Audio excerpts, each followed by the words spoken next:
Hello friends. So last lecture அப்படிங்கிறது வந்து water பற்றி பார்த்தோம். இந்த லெக்சர்ஸ் அப்படிங்கிறது வந்து உங்களோட சிஎஸ்ஐஆர் நெட்டுக்கு வந்து சிஎஸ்ஐஆர் நெட் மட்டும் இல்லை, சிஎஸ்ஐஆர் நெட் கேட் இது எல்லாத்துக்குமே ரொம்ப இம்பார்ட்டண்ட்டான லெக்சர்ஸு. ஸோ ஒன் பை ஒன்னாக நான் போடக்கூடிய வீடியோஸை ஃபஸ்ட்லேருந்து ஒன் பை ஒன் வந்து பாருங்கள். அப்போ தான் வந்து கான்செப்ட் அப்படிங்கிறது வந்து ஃபுல்லாக வந்து புரியும். ஸோ லாஸ்ட் வீடியோவில் வந்து நான் வாட்டர் பற்றி வந்து டீட்டெயில்டாக பேசியிருந்தேன். நம்ம வாட்டர் பற்றின அந்த வாட்டரோட ஃபிசிக்கல் அண்ட் கெமிக்கல் ப்ராப்பர்ட்டிஸை அண்டர்ஸ்டாண்ட் பண்ணிக்க வேண்டியது ஏன், அது வந்து பயோகெமிஸ்ட்ரியில் என்ன ரெலவன்ஸ் இருக்குது, எக்ஸாம் பாயிண்ட் ஆஃப் வியூவில் என்ன எல்லாத்தையுமே வந்து பேசியிருந்தேன். இப்போ அதோட கண்டினியூவேஷன். ஸோ இந்த பார்ட்டில் வந்து நான் போன வாட்டி சொன்னதோட சம்மரி ப்ளஸ்ஸு அடிஷ்னலாக வந்து எலக்ட்ரோஸ்டாட்டிக்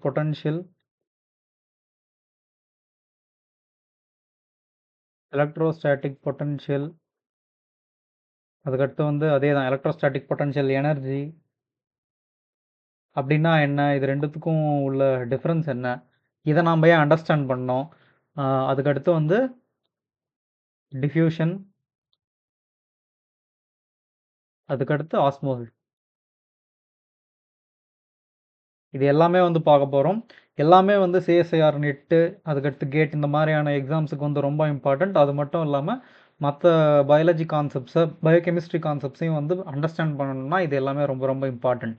ஸோ போன வாரம் அப்படிங்கிறது வந்து வாட்டரோட ஃபிசிக்கல் அண்ட் கெமிக்கல் ப்ராப்பர்ட்டிஸ் வந்து சொன்னேன் போன வீடியோவில்.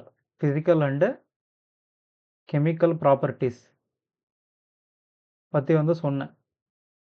வாட்டரோட அந்த ஸ்பெசிஃபிக் ஹீட் கெப்பாசிட்டி, அதுக்கடுத்து வந்து அதோட பொலாரிட்டி, அது வந்து ஒரு போலார் நேச்சர் இருக்கக்கூடிய அது வந்து போலார் சால்வெண்ட்டு, ஏன் வந்து polar solutes like NaCl, KCl இதெல்லாம் வந்து வாட்டரில் டிசால்வ் ஆகுது, ஏன் ஆயிலில் வந்து டிசால்வ் ஆகிறது இல்லை, இது எல்லாத்தையுமே வந்து லாஸ்ட் வீடியோவில் வந்து சொல்லியிருந்தேன். ஃபைனலாக முடிக்கும்போது வந்து ஒரு ஈக்குவேஷனோட வந்து ஃபினிஷ் பண்ணியிருந்தேன். அந்த ஈக்குவேஷன் என்ன அப்படின்னா கூலும்ஸ் லா தான். Force between two charges. இப்போது Q1 Q2ன்னு ரெண்டு சார்ஜ் இருக்குது. இது வந்து +2ன்னு வச்சுப்போம், இது -4 அப்படின்னு சொல்லி வச்சுப்போம்.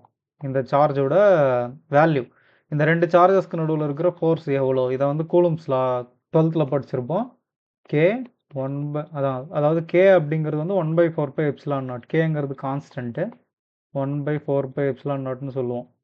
ε0 கே அப்படிங்கிறது K Q1 Q2 divided by R². இதெல்லாம் வந்து சொன்னேன். அதுக்கடுத்து வந்து εr அப்படிங்கன்னா ரிலேட்டிவ் பெர்மிட்டிவிட்டி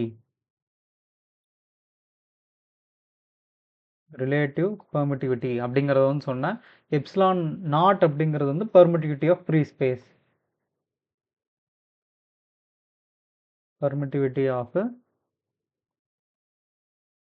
ஸ்பேஸு. இது ரெண்டுத்துக்கும் நடுவில் இருக்கக்கூடிய ரிலேஷன்ஷிப் வந்து εr ε/ε0ன்னு சொன்னேன். எப்சிலான் அப்படின்னா ஆக்சுவல் பெர்மிட்டிவிட்டி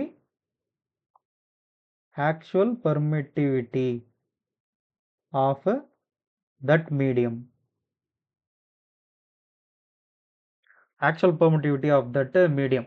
ஸோ அந்த மீடியமோட ஆக்சுவல் பெர்மிட்டிவிட்டிக்கும் பெர்மிட்டிவிட்டி ஆஃப் ஃப்ரீ ஸ்பேஸ், அதாவது வந்து ஃப்ரீ ஸ்பேஸ்னால் என்ன, ஒரு வேக்யூம்க்கும்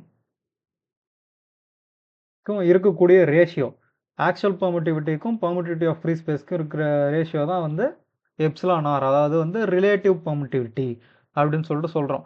இதை வந்து ஏன் வந்து தெரிஞ்சுக்கணும் அப்படிங்கிறதையும் போன வாட்டி கொஞ்சம் எக்ஸ்பிளைன் பண்ணியிருந்தோம். இப்போது இதை பற்றி தான் வந்து டீட்டெயிலாக பார்க்க போகிறோம்.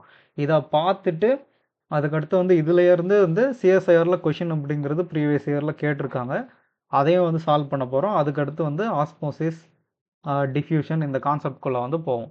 ஸோ இந்த பெர்மிட்டிவிட்டி அப்படிங்கிறது வந்து எதை வந்து சொல்லுது. ஸோ லாஸ்ட் டைமே வந்து சொல்லியிருந்த மாதிரி, ஃபார் எக்ஸாம்பிளுக்கு இப்போது வாட்டர் இருக்குது, வாட்டர் ஒரு மீடியம், ஏர் அப்படிங்கிறது ஒரு மீடியம், அதுக்கடுத்து ஆயில் அப்படிங்கிறது வந்து ஒரு மீடியம்.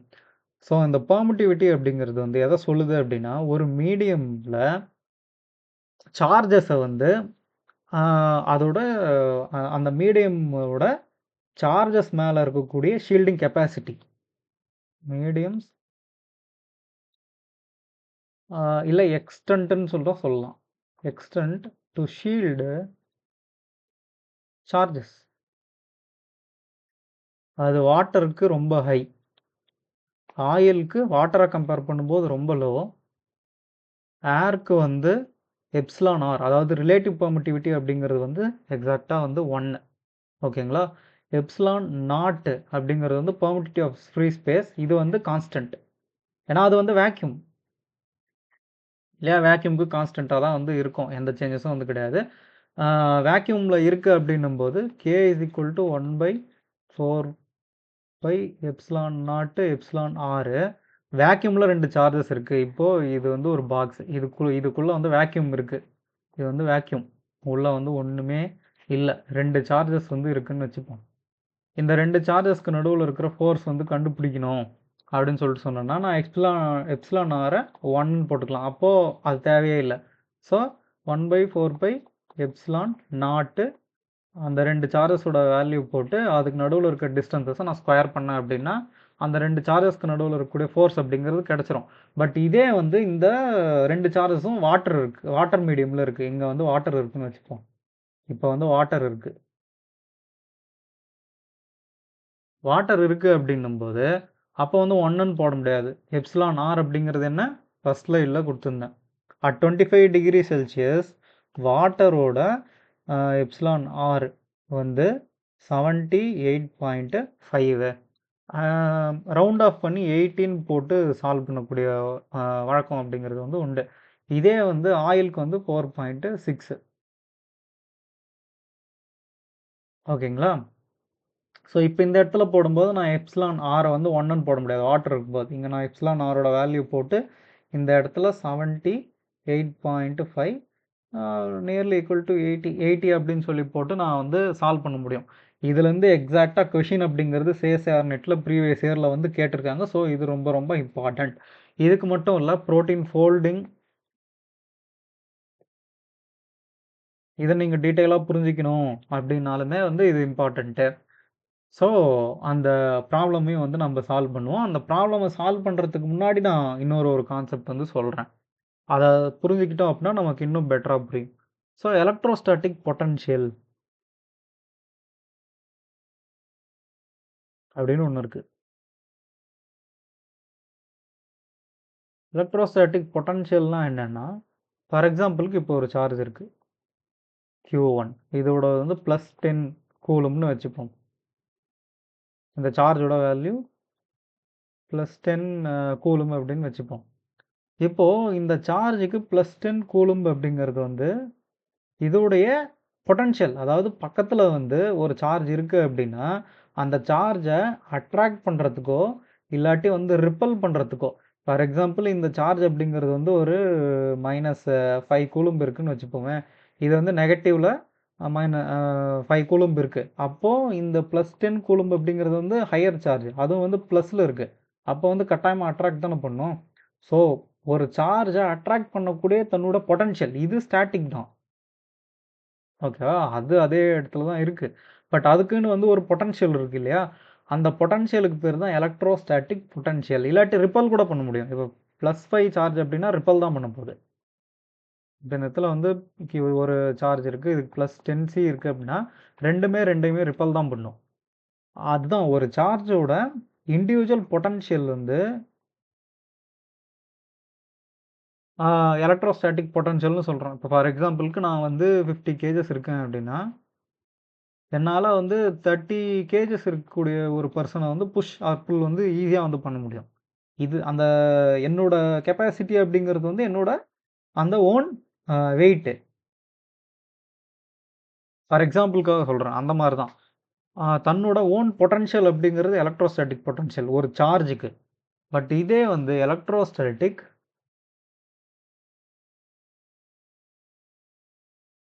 பொட்டன்ஷியல் டிஃபரன்ஸ்னு ஒன்று இருக்குது. எலக்ட்ரோஸ்டாட்டிக் பொட்டன்ஷியல் டிஃப்ரென்ஸ் அப்படின்னா வந்து அதே தான். ஃபார் எக்ஸாம்பிளுக்கு ஒரு சார்ஜ் இருக்குது, அதே +10 கூலும் வந்து இருக்குது. இன்னொரு சார்ஜ் இருக்குது Q2. ஃபார் எக்ஸாம்பிளுக்கு -5 கூலும் அப்படின்னு சொல்லிட்டு இருக்குது. இது ரெண்டுத்துக்கும் இருக்கக்கூடிய இதுக்கு ஒரு பொட்டன்ஷியல் இருக்குது, இதுக்கு ஒரு பொட்டன்ஷியல் இருக்குது. ரெண்டுத்துக்கும் இருக்கக்கூடிய டிஃப்ரென்ஸ் வந்து எவ்வளோ? +5 கூலும் அப்படிங்கிறது வந்து ரெண்டுத்துக்கும் இருக்கிறது 10 - 5 கூலும் அளவுக்கு வந்து ரெண்டுத்துக்கும் பொட்டன்ஷியல் டிஃபரன்ஸ் அப்படிங்கிறது வந்து இருக்கு. இந்த டிஃபரன்ஸ் அப்படிங்கிறது தான் சார்ஜஸோட டைரக்ஷன் ஆஃப் ஃப்ளோவை வந்து நமக்கு சொல்லும். டைரக்ஷன் ஆஃப் ஃப்ளோ ஆஃப் சார்ஜஸை வந்து சொல்லும். ஆல்வேஸ் கரண்ட்டோட ஃப்ளோ அப்படிங்கிறது என்ன? ஃப்ளோ ஆஃப் எலக்ட்ரான்ஸ் தானே. ஃப்ளோ ஆஃப் எலக்ட்ரான் தான் ஃப்ளோ ஆஃப் கரண்ட். எப்போவுமே ஹையர் பொட்டன்ஷியலில் இருந்து தான் லோவர் பொட்டன்ஷியலுக்கு வந்து கரண்ட் அப்படிங்கிறது வந்து ஃப்ளோ வந்து ஆகும். இதுதான் வந்து ஃபிசிக்ஸில் நம்ம பேசிக் ஃபிசிக்ஸில் வந்து படிச்சிருப்போம். ஒரு பேட்டரியில் வந்து ஒரு பாசிட்டிவ் பொட்டன்ஷியல் இருக்கும், ஒரு நெகட்டிவ் பொட்டன்ஷியல் அப்படிங்கிறது வந்து இருக்கும். இந்த இடத்துல வந்து ஒரு லைட் இருக்குது அப்படின்னா வந்து கரண்ட் அப்படிங்கிறது வந்து இப்படி தான் ஃப்ளோ ஆகும். பட் எலக்ட்ரான் அப்படிங்கிறது அதுக்கு ஆப்போசிட் டைரெக்ஷனில் ஃப்ளோ ஆகும். இதுதான் வந்து ரூல். ஸோ ஹையர் பொட்டன்ஷியலில் இருந்து தான் higher potential to lower potential எப்போவுமே கரண்ட் அப்படிங்கிறது வந்து ஃப்ளோ ஆகும். ஸோ அதுதான் வந்து ஜென்ரல் ஃபிசிக்ஸ். ஸோ இப்போ இது 10 கூலும், இது 5 கூலும் அப்படின்னும்போது இது ஹையர் பொட்டன்ஷியல், இது வந்து லோவர் பொட்டன்ஷியல். ரெண்டுத்துக்கும் நடுவில் பொட்டன்ஷியல் டிஃப்ரென்ஸ் இருக்குது. பொட்டன்ஷியல் டிஃப்ரென்ஸ் இருந்துச்சு அப்படின்னா தான் கரண்ட்டுங்கிறது ஃப்ளோவே ஆகும். ஒரு பேட்டரி எடுத்துக்கிட்டோன்னா அதில் வந்து பாசிட்டிவ் டெர்மினல் இருக்கும், நெகட்டிவ் டெர்மினல் இருக்கும். Positive terminal always higher potential, negative terminal lower பொட்டன்ஷியலில் இருக்கும். So higher potential to lower potential கரண்ட்டுங்கிறது வந்து ஃப்ளோ ஆகும். எலக்ட்ரான்ஸ் அதோட ஆப்போசிட் டைரெக்ஷனில் ஃப்ளோ ஆகும். ஸோ இதெல்லாம் வந்து சரி, இதுக்கு வந்து ஃபார்முலா இருக்கா அப்படின்னு சொல்லிட்டு கேட்டோம் அப்படின்னா, அந்த பொட்டன்ஷியல் டிஃப்ரென்ஸை வந்து கண்டுபிடிக்கிறதுக்கு formula, electrostatic potential or electrostatic potential difference, இதுக்கு ஃபார்முலா இருக்கான்னா இருக்குது. So electrostatic potential difference, potential difference அப்படிங்கிறது வந்து U அப்படின்னு சொல்லி மென்ஷன் பண்ணோம்னா, அப்புறம் K அதே பொட்டன்ஷியல், அதுக்கடுத்து 2 சார்ஜு டிவைடட் பை R. இந்த இடத்துல Kங்கிறது அதே தான், K is equal to 1 by, இதுதான் எலக்ட்ரோஸ்டாட்டிக் பொட்டன்ஷியல் டிஃப்ரென்ஸ். ஆனால் வந்து formula 1/4 pi epsilon naught and epsilon R. ஓகேங்களா? இப்போ இதே வந்து ஒரு சார்ஜோட பொட்டன்ஷியலை வந்து நான் தெரிஞ்சுக்கணும் அப்படின்னும் போது என்ன பண்ணோம்னா, இப்போ எந்த சார்ஜோட பொட்டன்ஷியல் நம்ம தெரிஞ்சுக்கணுமோ வந்து அதை நம்ம இங்கேயே விட்டுட்டு இந்த சார்ஜை கீழே கொண்டு வந்துடலாம். டிவைட் பண்ணணும். Potential difference divided by that one charge K Q2 by R. இதை வந்து நம்ம Q2ஓட வேல்யூ போட்டோம் அப்படின்னா அதோட பொட்டன்ஷியல், அதோட அந்த சார்ஜோட ஆக்சுவல் பொட்டன்ஷியல் என்ன அப்படிங்கிறது வந்து இதில் தெரிஞ்சிடும்.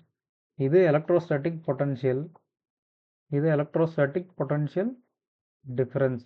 ஓகேவா? Kங்கிறது 1/4 pi epsilon naught epsilon R தான். இதிலிருந்து வந்து ப்ராப்ளம் கேட்டிருக்காங்களான்னா கேட்டிருக்காங்க, அதை இப்போவே வந்து சால்வ் பண்ணிடுவோம்.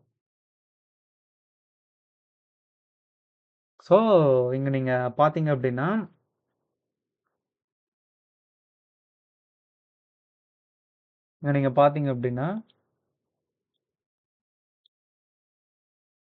interaction energy between two opposite charges, இது says our previous year question, charges separated by 3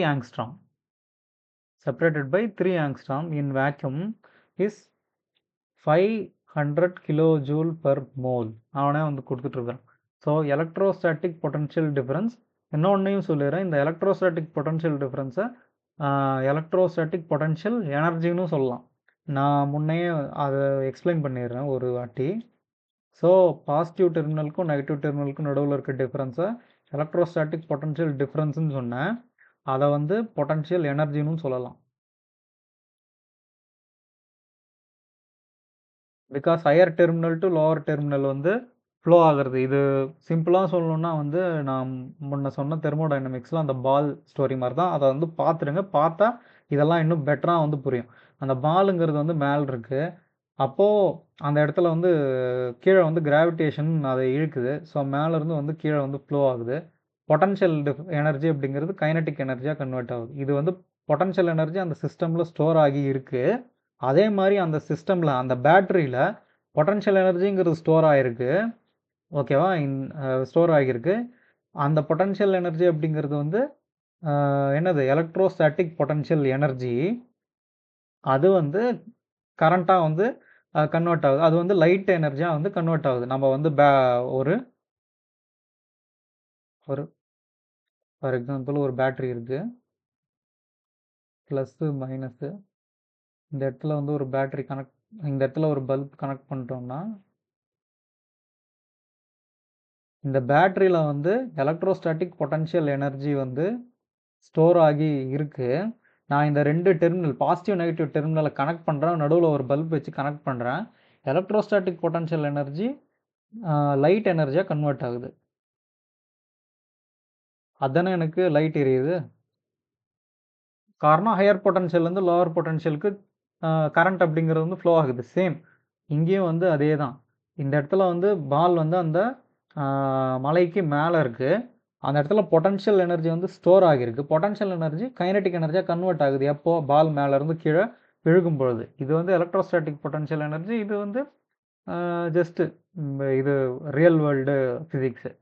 so அதே தான் இங்கே.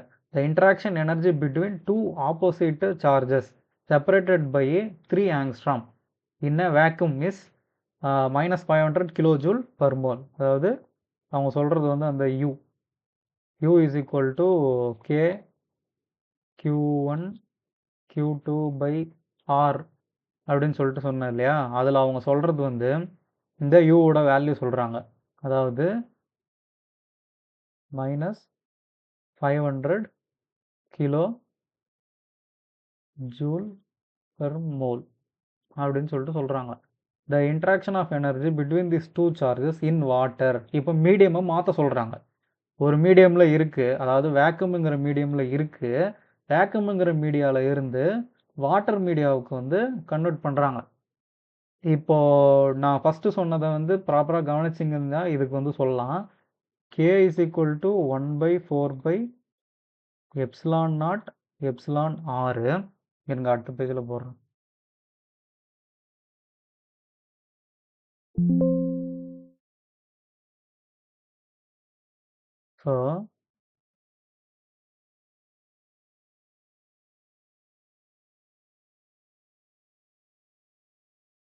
So U is equal to 1/4 epsilon naught epsilon r is equal to 1/4 epsilon naught epsilon r Q1 Q2 divided by R. இதுதானே இதோட மொத்த value அவன் என்ன சொல்லியிருக்கான், இதை இங்கே இப்படி எழுதிப்போம். 1/4 epsilon naught epsilon r Q1 Q2 divided by R. இதோட மொத்த வேல்யூ அவன் என்ன சொல்லியிருக்கான் அப்படின்னா -500. கரெக்டாக -500 தானே சொல்லியிருக்கான். ஃபஸ்ட்டு இருக்கிறது வந்து அது வேக்யூமில் இருக்குது. அப்போ எப்சிலான் ஆறுங்கிறது வந்து 1. அதனால் இதை நம்ம கணக்கில் எடுத்துக்கல. இப்போ அவன் என்ன சொல்கிறான் அப்படின்னா வந்து எல்லாமே வந்து கரெக்டு தான். பட் ஒரே ஒரு டிஃப்ரென்ஸ் மட்டும் இதை இன்னொரு முறை எழுதணுன்னா 1/4 epsilon not Q1 Q2 by R is equal to -500 இல்லையா? ஏன்னா இது வந்து 1 ஆகிடுச்சு. அப்போ இது மட்டும்தான் ஒரே ஒரு ஸ்மால் டிஃப்ரென்ஸ் மட்டும்தான். என்னன்னா இது வந்து வேக்யூம்லேருந்து நான் வாட்டருக்கு மாற்றுறேன். வாட்டருக்கு நான் மாற்றும் போது என்ன அந்த இடத்துல வந்து ஆட் ஆகுது, இதை வந்து இந்த இடத்துல நான் எப்சிலான் ஆரை வந்து சேர்க்கணும். புரியுது இல்லையா உங்களுக்கு? ஸோ U அதாவது இன்ட்ராக்ஷன் எனர்ஜி பிட்வீன் 2 சார்ஜஸ் அப்படிங்கிறதுக்கு இதுதான் ஃபார்முலா. எலக்ட்ரோஸ்டாட்டிக் பொட்டன்ஷியல் எனர்ஜி இல்லை பொட்டன்ஷியல் டிஃபரன்ஸ் அப்படிங்கிறது வந்து இந்த ஃபார்முலா வச்சு வந்து நம்ம கால்குலேட் பண்ணலாம் அப்படின்னு சொல்லிட்டு சொன்னேன். அது அந்த சார்ஜஸ் அப்படிங்கிறது வந்து கொடுத்துருக்க ப்ராப்ளமில் அந்த சார்ஜஸ் அப்படிங்கிறது வந்து வேக்யூமில் இருக்குது. அதோட வேல்யூ அப்படிங்கிறது வந்து -500. ஸோ அந்த வேல்யூஸை நான் அப்படியே எழுதிட்டேன். அது ஈக்குவல் டு 500 அப்படின்னு போட்டிருக்கேன். எப்சிலான் ஆர் அப்படிங்கிறது 1. ஸோ அதை அப்படியே எழுதிட்டேன். இப்போ நம்ம ஆட் பண்ண வேண்டியது எப்சிலான் ஆர் மட்டும் தான். ஏன்னா வாட்டருக்கு மாற்றிட்டாங்க. அப்போ வாட்டருக்கு வந்து கன்வெர்ட் பண்ணதுக்கு அப்புறமா என்ன எனர்ஜி இருக்கும், இன்ட்ராக்ஷன் எனர்ஜிங்கிறது வந்து எப்படி மாறும் அப்படின்னு சொல்லிட்டு தான் அவங்க கேட்குறான். அப்போ எப்சிலான் ஆரை வந்து போடுறோம். இங்கே போட்டோம், ஒரு சைடு போட்டோம் அப்படின்னா இன்னொரு சைடும் போடணும், அப்போ தானே வேல்யூ மாறாது. ஸோ எப்சிலான் ஆர் இங்கேயும் போடுறேன். அது வந்து -500. ரவுண்டாக என்ன போட சொன்னேன், எப்சிலான் ஆரோட வாட்டரோட வேல்யூ என்ன சொன்னேன், 80. ஃபஸ்ட்டு ஸ்லைட்லேயே வந்து சொன்னேன். So 500 divided by 80. 500 divided by 80 போட்டால் என்ன வரும், 500 divided by 80, 6.25 ஆல்மோஸ்ட் அதான் நியர்பை வேல்யூ அப்படிங்கிறது இருக்கு. So we choose option D, அதுதான் வந்து ஆன்சர். ஓகேங்களா? ஸோ இது ரொம்ப ரொம்ப இம்பார்ட்டன்ட். இது சிஎஸ்ஐஆர்ல கேட்டிருக்காங்க. நம்ம இன்னொரு ஒரு கொஸ்டின் வந்து பார்ப்போம். இதுக்கு இப்போ நான் சொல்லி கொடுத்துருக்கிறத வச்சு கட்டாயமா ஆன்சர் பண்ண முடியாது. அமினோ ஆசிட்ஸ், பிஹெச் இதெல்லாம் தெரிஞ்சதுக்கு அப்புறம் தான் கொஞ்சம் ஆன்சர் பண்ண முடியும். பட் இந்த டாபிக்ஸ்லாம் ஏன் இம்பார்ட்டன்ட், டைரக்டா அமினோ ஆசிட்ஸ், புரோட்டீன்ஸ், என்சைம்ஸ் இதுக்கு வந்து போயிட்டோம் அப்படின்னா பயோகெமிஸ்ட்ரியில இதுல இருந்து தான் அதிகமா கொஸ்டின்ஸ் வருது. பட் ஸ்டில் இதெல்லாம் அண்டர்ஸ்டாண்ட் பண்ண வேண்டியது, தெர்மோடைனமிக்ஸ், கெமிக்கல் பாண்டிங், வாட்டர் பத்தி எல்லாம் அண்டர்ஸ்டாண்ட் பண்ண வேண்டியது ஏன் அப்படின்றது இந்த கொஸ்டின் பார்த்தா புரியும். இதுவும் வந்து ஒரு ப்ரீவியஸ் இயர் கொஸ்டின் தான். நல்லா பாருங்க.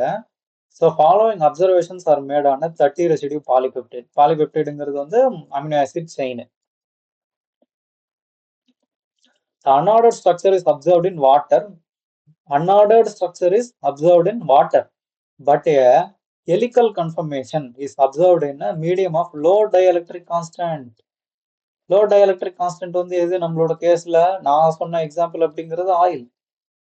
இன் டேர்ம்ஸ் அது ஆயிலுங்கிறது எக்ஸாம்பிள். லோ டயலக்ட்ரிக் கான்ஸ்டன்ட் எதுக்கு இருக்கும், நான் போலார்.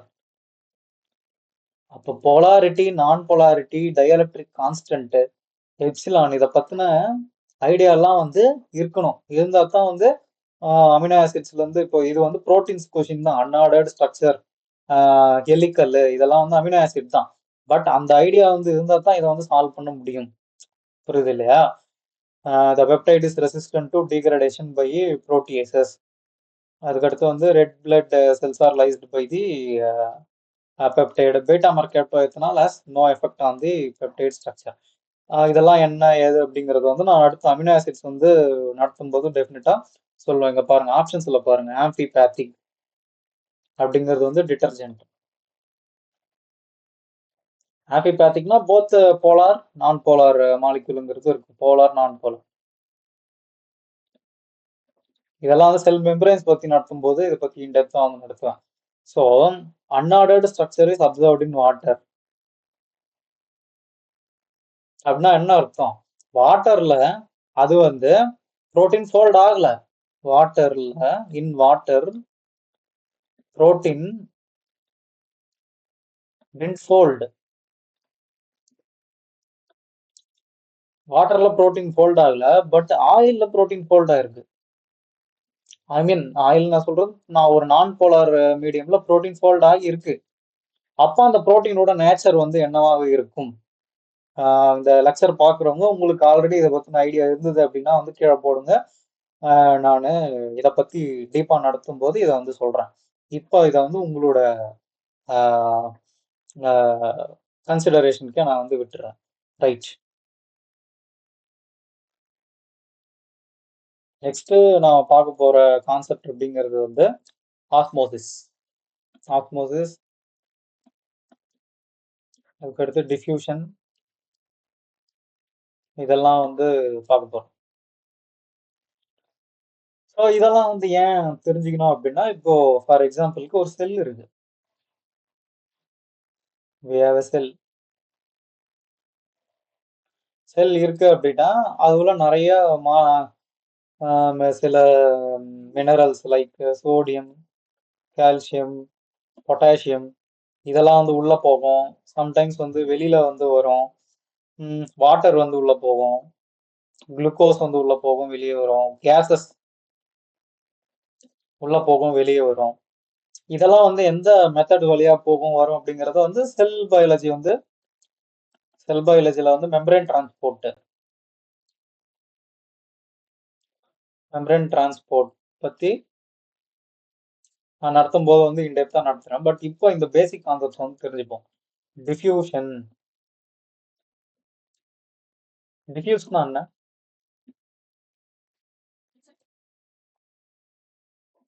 பரவுவது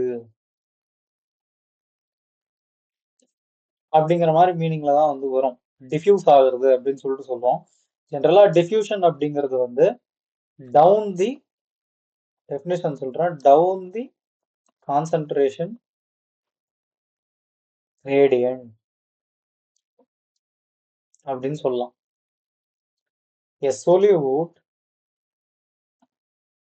moves down the concentration gradient. For example, ஒரு மெம்பரேன் இருக்கு. இந்த இடத்துல வந்து 10 Na பிளஸ் மாலிக்யூல் இருக்கு. இந்த இடத்துல வந்து 0 இருக்கு அப்படின்னா இந்த இடத்துல கான்சென்ட்ரேஷன் அதிகம், இந்த இடத்துல கான்சென்ட்ரேஷன் கம்மி. இந்த மெம்பரேன் வழியா இந்த Na அப்படிங்கிறது வந்து டெஃபினட்டா ஒரு மெம்பரேனுங்கிறது இருக்கணும். இல்ல அப்படின்னா இந்த மீடியம்க்கு இந்த மீடியம்க்கு என்ன டிஃபரன்ஸ்? ஸோ ஒரு மெம்பரேன் இருக்கணும். இங்க ஏதாவது ஒரு பார்ட்டிஷன் அப்படிங்கிறது வந்து இருக்கணும். அப்போ இந்த Na பிளஸ் அப்படிங்கிறது வந்து இங்க அதிகமா இருக்கு. இந்த இடத்துல வந்து குறைவா இல்ல, ஜீரோவா இருக்கு அப்படின்னும் போது டவுன் த கான்சென்ட்ரேஷன் பீரியட். இந்த வார்த்தையை வந்து நல்லா ஞாபகம் வச்சுக்கோங்க. இது வந்து மற்ற கான்செப்ட்ஸை புரிஞ்சுக்கவும் யூஸ் ஆகும். டவுன் தி கான்சென்ட்ரேஷன் கிரேடியன்ட் அப்படின்னு சொல்லிட்டு. டவுன் த கான்சென்ட்ரேஷன் கிரேடியன்ட்னா அதிகமா இருக்கிற இடத்துல இருந்து கம்மியா இருக்கிற இடத்துக்கு வந்து வர்றது. இதுதான் வந்து ஜென்ரலா டிஃப்யூஷன். லைக் கேசஸ் கூட யூஸ்வலி பயாலஜிக்கல் மெம்பரேன்ஸ் வந்து இந்த மாதிரி சார்ஜஸ் இருக்கக்கூடிய மாலிக்யூல்ஸை வந்து சிம்பிளா வந்து டிஃப்யூஷன் வந்து நடக்காது. ரீசன் என்னங்கிறத வந்து கமெண்ட்ல வந்து சொல்லணும். ஏன் வந்து வராது அப்படின்னு சொல்லிட்டு ஹிண்ட் வேணா கொடுக்குறேன். செல் மெம்பரேன்ஸ்ல வந்து லிபிட் இருக்கும். இது வந்து Na பிளஸ்ங்கிறது வந்து போலார் மாலிக்யூல், ஒரு சார்ஜ் பேரிங் ஒரு அயான். இது வந்து லிபிட் செல் மெம்பரேன் அப்படிங்கிறது. Na பிளஸ்ங்கிறது உள்ள போகுமா? போகாது. ஏன் போகாது அப்படிங்கறத வந்து கீழே வந்து கமெண்ட்ல வந்து சொல்லணும். இவ்வளவு நேரம் லெக்சர் வந்து ஃபுல்லா கம்ப்ளீட்டா கேட்டிருந்தீங்கன்னா, ஃபர்ஸ்ட் பார்ட்டும் செகண்ட் பார்ட்டும் பார்த்துருந்தீங்கன்னா கட்டாயமா புரியும். Right, okay. ஸோ யூஸ்வலா வந்து விடாது. நான் ஒரு எக்ஸாம்பிளுக்காக சொன்னேன். ஃபார் எக்ஸாம்பிள் இப்போ ஒரு கேஸ் இருக்கு, லைக் CO2. ஏதாவது ஒரு கேஸ்ங்கிறது டிஃப்யூஸ் ஆகும். இங்க உள்ள கான்சென்ட்ரேஷன் கம்மியா இருக்கு, லோவர் கான்சென்ட்ரேஷன். வெளியில வந்து ஹையர் கான்சென்ட்ரேஷன். செல் மெம்பரேன்ல வெளியே வந்து ஹை கான்சென்ட்ரேஷன். ஃபார் எக்ஸாம்பிள் CO2ன்னு வச்சுப்போம். High concentration. உள்ள வந்து லோ கான்சென்ட்ரேஷன்னா கட்டாயமா டிஃப்யூஷன் நடக்கும், உள்ள வந்து போகும். டிஃப்யூஷன் அப்படிங்கிறதுக்கு வந்து கான்சென்ட்ரேஷன் டிஃபரன்ஸ் அப்படின்றது வந்து போதும். இதே வந்து இந்த மாதிரி Na பிளஸ்லாம் உள்ள போனோம் அப்படின்னா அதுவும் முடியும். லிபிட் வழியா உள்ள போக முடியாது. ஆனா மெம்பரேன்ஸ்ல அதுக்குன்னு வந்து சில சேனல்ஸ் இருக்கும்.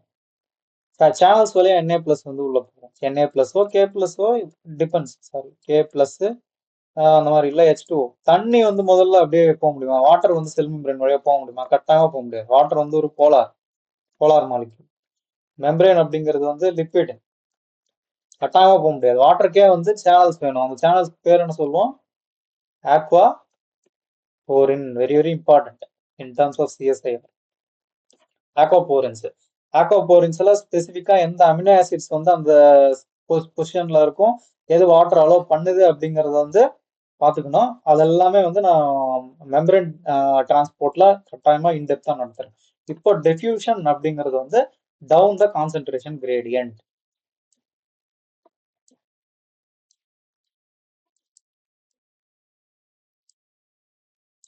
கிரேடியன்ட் மூவ் ஆகுறத வந்து நம்ம டிஃப்யூஷன் அப்படின்னு சொல்லிட்டு சொல்றோம். இதே வந்து இன்னொரு ஒரு கான்செப்ட், ரொம்ப இம்பார்ட்டன்டான கான்செப்ட் அப்படிங்கிறது இருக்கு. அதுக்கு பேரு osmosis. movement of solvent to reduce the osmotic pressure.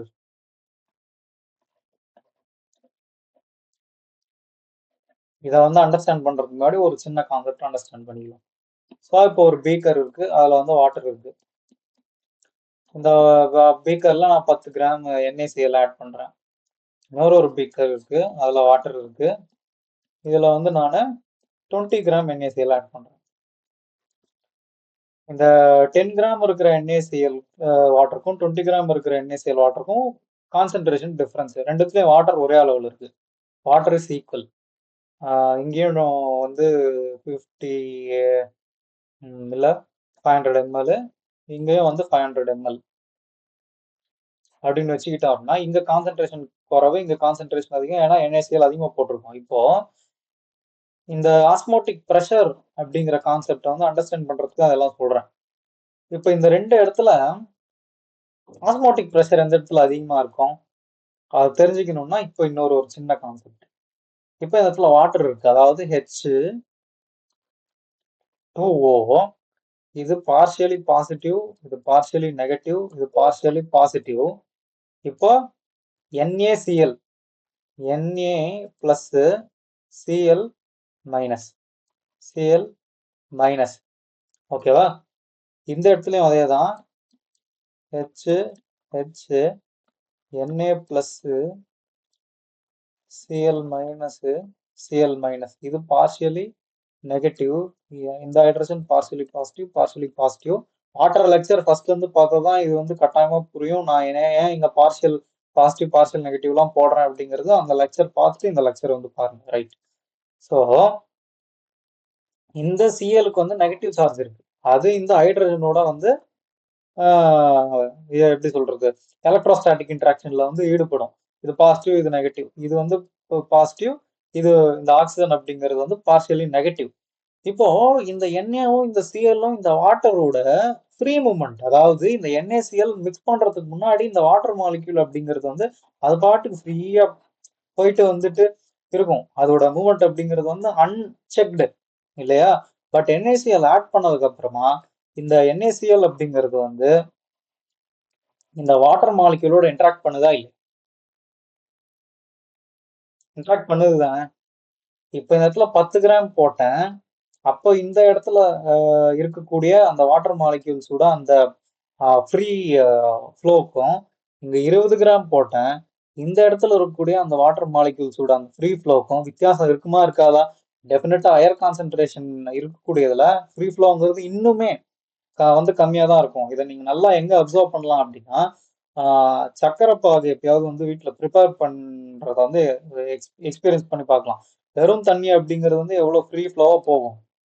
இதே வந்து நிறைய சுகரை வந்து ஆட் பண்ணிப்பாங்க, அந்த தண்ணியோட ஃப்ளோ அப்படிங்கிறது அவ்வளோ இதுவா இருக்காது. காரணம் என்னன்னா அந்த திக்னஸ் வந்து அதிகமாகும்.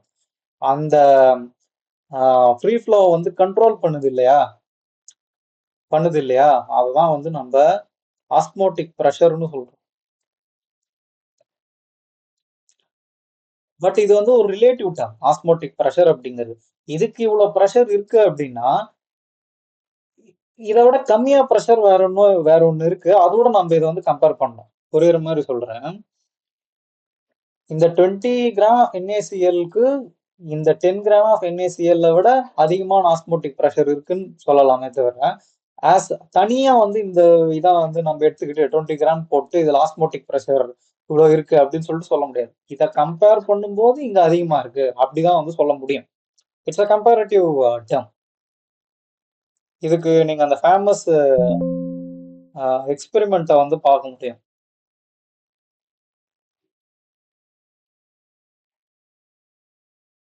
என்ன எக்ஸ்பெரிமெண்ட்னா நீங்க படிச்சு கூட இருக்கலாம்.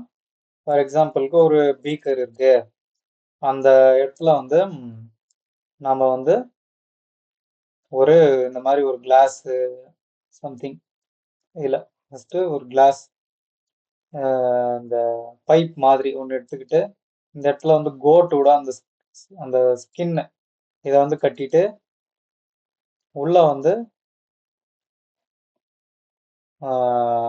ஹை கான்சென்ட்ரேட்டட் சுகர் சொல்யூஷனை வந்து வச்சுட்டு வெளியில வந்து நார்மல் வாட்டர் இதை எடுத்து இதில் டிப் பண்ணுறோம் வெளியே வந்து வாட்டர் தான் இருக்கு. வாட்டர் தான் இருக்குன்னும் போது என்ன நடக்கும் நடக்கும் அப்படின்னா வந்து வாட்டர் அப்படிங்கிறது வந்து உள்ளுக்குள்ள ஃப்ளோ ஆகும் ஆரம்பிக்கும். ஏன் ஃப்ளோ ஆகுது அப்படின்னா இந்த வாட்டரை கம்பேர் பண்ணும்போது உள்ளுக்குள்ள இருக்கிற சுகர் சொல்யூஷன்ல அந்த சுகர் மாலிக்யூல்ஸ் எல்லாமே சுகர் மாலிக்யூல்னு வச்சுப்போம். அந்த சுகர் மாலிக்யூல்ஸ் எல்லாமே அந்த இந்த கான்சென்ட்ரேட்டட் சுகர் சொல்யூஷன் நம்ம ஃபார்ம் பண்ணல தண்ணியில சக்கரை போட்டிருக்கோம் அவ்வளவுதான். இந்த வாட்டர் மாலிக்யூல்ஸோட ஃப்ளோவை கம்ப்ளீட்டா வந்து ஹிண்டர் பண்ணியிருக்கோம் இல்லையா, கம்மி பண்ணியிருக்கோம். அப்போ வெளியே இருக்கக்கூடிய இந்த வாட்டருக்கும் உள்ள இருக்கக்கூடிய அந்த கான்சென்ட்ரேட்டட் சுகர் சொல்யூஷன்ல இருக்கக்கூடிய வாட்டருக்கும் நடுவுல அந்த ஃப்ரீ மூமெண்ட் அப்படிங்கிறது வந்து நிறைய டிஃபரன்ஸ் வரும். அதாவது இந்த கோட்டு ஸ்கின் உள்ள இருக்கக்கூடிய சுகர் சொல்யூஷன் ஓட ஆஸ்மோட்டிக் ப்ரெஷர் அப்படிங்கிறது வெளியே இருக்கக்கூடிய வாட்டரை கம்பேர் பண்ணும்போது ரொம்ப அதிகம் இல்லையா? சோ இந்த ஆஸ்மோட்டிக் ப்ரெஷரை பேலன்ஸ் பண்றதுக்காக வெளியே இருக்கக்கூடிய வாட்டர் அப்படிங்கிறது உள்ள வந்து ஃப்ளோ ஆகும். அந்த கோட் ஸ்கின்னை தாண்டி வந்து உள்ள போகும். இந்த ப்ராசஸ் பேர் தான் osmosis. The movement of the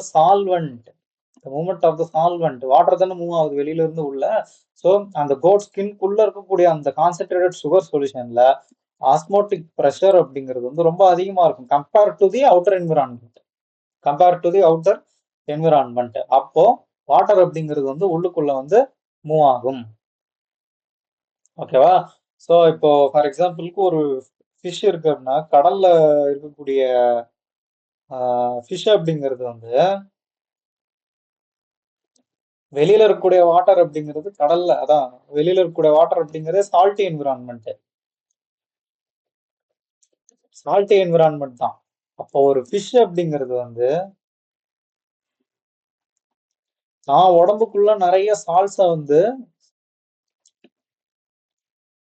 deposit பண்ணி வச்சுக்கணும். நிறைய சால்ட்டை தான் உடம்புக்குள்ள டெபாசிட் பண்ணி வச்சுக்கிட்டா தான் ஆஸ்மோட்டிக் ப்ரெஷர் அப்படிங்கிறது ஃபிஷ்ஷோட பாடியில அதிகமா இருக்கணும். எதை கம்பேர் பண்ணும்போது சீ வாட்டர்ல இருக்கிறத விட உள்ள அதிகமா இருந்தாதான் தண்ணி அப்படிங்கிறது வந்து உள்ளேயே வந்து போகும்.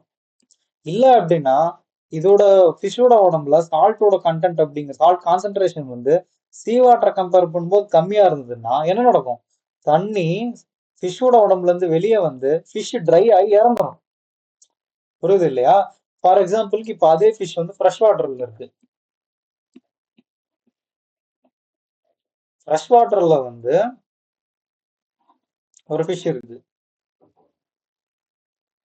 ஃப்ரெஷ் வாட்டர்ல இருக்கக்கூடிய ஃபிஷ்ஷுக்கு வந்து வெளியில வந்து சால்ட் கான்சென்ட்ரேஷன் என்விரான்மெண்ட்ல ரொம்ப கம்மி சால்ட் கான்சென்ட்ரேஷன். பட் பாடியில தான் வந்து அதிகமா வந்து சால்ட் கான்சென்ட்ரேஷன் அப்படிங்கிறது வந்து இருக்கும். இதுக்கு சால்ட் அப்படிங்கிறது வந்து தேவையே இல்லை. இதே வந்து அதிகப்படியான சால்ட் இந்த ஃபிஷ் மெயின்டைன் பண்ணா ஆஸ்மோட்டிக் ப்ரெஷர் ஃபிஷ்ஷோட பாடியில அதிகமா இருக்கும்.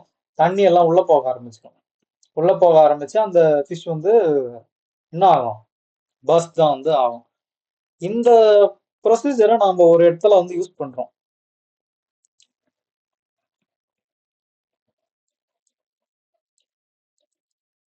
ஸ்கூல்ல வந்து படிச்சிருப்போம். ஒரு ஹைப்போடானிக் சொல்யூஷன்ல செல்ஸை வந்து போடுறோம். அதாவது வெளியே இருக்கக்கூடிய மீடியம் வந்து லோ சொலிட் கான்சென்ட்ரேஷன் இருக்கிற ஒரு மீடியம். செல்ஸுக்குள்ள சால்ட்ஸுங்கிறது யூஸ்வலா இருக்கும். ஸோ இதை கம்பேர் பண்ணும்போது உள்ள வந்து ஹை ஆஸ்மோட்டிக் ப்ரெஷர் இருக்கும். அப்போ வாட்டர் அப்படிங்கிறது வந்து உள்ள போகும். உள்ள போய் செல்ஸ் வெடிஞ்சதுக்கு அப்புறம் உள்ள இருக்கக்கூடிய குரோமோசோம்ஸ் எல்லாம் ரிலீஸ் ஆகும்ல, அதை எடுத்து வந்து மேப் பண்ணுவோம். இது கேரியோ டைப்பிங்ல இந்த மெத்தடை வந்து யூஸ் பண்ணுவோம். ஸோ ஃபார் வாட்டர் ஸ்டார்ட் பண்ணி மூமெண்ட் ஆஃப் சொல்யூட் சால்வெண்ட் வரைக்கும் பார்த்துட்டோம். இந்த ஆஸ்மோட்டிக் ப்ரெஷரை வந்து மெஷர் பண்றதுக்கு ஃபார்முலா இருக்கா அப்படின்னு சொல்லி பார்த்தோம்னா இருக்கு. அதுக்கு பேர் van't Hoff equation. Hoff equation. Pi, அதாவது ஐ ஆஸ்மோட்டிக் ப்ரெஷர், பைல தான் பை அப்படின்னு சொல்லி தான் ரெப்ரசன்ட் பண்றாங்க. ICRT. ஐ அப்படிங்கிறது அந்த solid மாலிகுல் அந்த சால்வெண்ட்ல போட்டதுமே, ஃபார் எக்ஸாம்பிள் வாட்டர் இருக்கு, சால்வெண்ட், அந்த சொல்யூட் NaCl நான் வந்து உள்ள போடுறேன் அப்படின்னா அது எத்தனை அயனைசபிள் என்டிட்டிஸா மாறும்? I is equal to number of ionisable entities. இங்க வந்து 2, Na+1 Cl-1.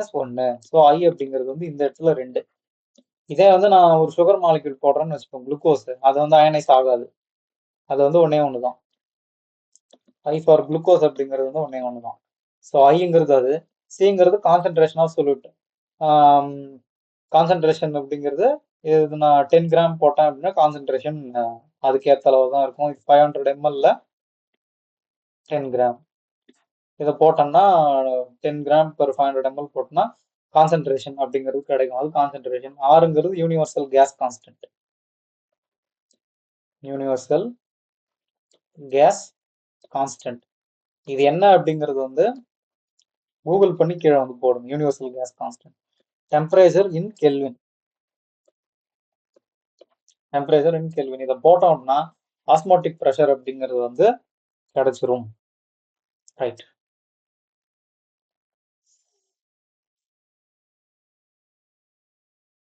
ஸோ இப்போ ஒரு சொல்யூஷன்ல வந்து மோர் தென் ஒன் சொல்யூட் இருக்கு. NaCl போடுறேன், பிளஸ் குளுக்கோஸ் போடுறேன், பிளஸ் KCl கொஞ்சம் போடுறேன் அப்படின்னும் போது ஆட் பண்ணிக்க வேண்டியது தான். ஸோ ICRT இது ஒரு சொல்யூட்டுக்கு, இன்னொரு சொல்யூட்டுக்கு இன்னொரு ஒரு ICRT, பிளஸ் இன்னொரு ஒரு ICRT. எல்லாத்துலயும் காமனா இருக்கிறது வந்து ஆரும் டீயும். ஸோ அதை வந்து வெளியில எடுத்துட்டோம் அப்படின்னா is equal to IC plus IC plus அப்படியே போயிட்டே இருக்கும். எத்தனை நம்பர் ஆஃப் சொல்யூட்டை சால்வெண்ட்ல போடுறோமோ அதுக்கு ஏற்ற மாதிரி வந்து போயிட்டே இருக்கும். ஸோ இன்னொரு முறை தெளிவா எழுதுறேன். Pi is equal to ICRT. இதுதான். ஓகே. இதுல ஏதாவது வந்து புரியல அப்படின்னா வந்து கமெண்ட்ல வந்து சொல்லுங்க. நான் எல்லா டவுட்ஸையும் வந்து கிளாரிஃபை பண்றேன். வீடியோவை 1 by 1 கம்ப்ளீட்டா பார்த்து நோட்ஸ் எடுங்க. ப்ரீவியஸ் இயர் கொஸ்டின்ஸ் வந்து சால்வ் பண்ணுங்க. தேங்க்யூ. அப்புறம் சப்ஸ்கிரைப் வந்து பண்ணி விடுங்க. அது அடுத்தடுத்த வீடியோஸ் உங்களுக்கு வரும்.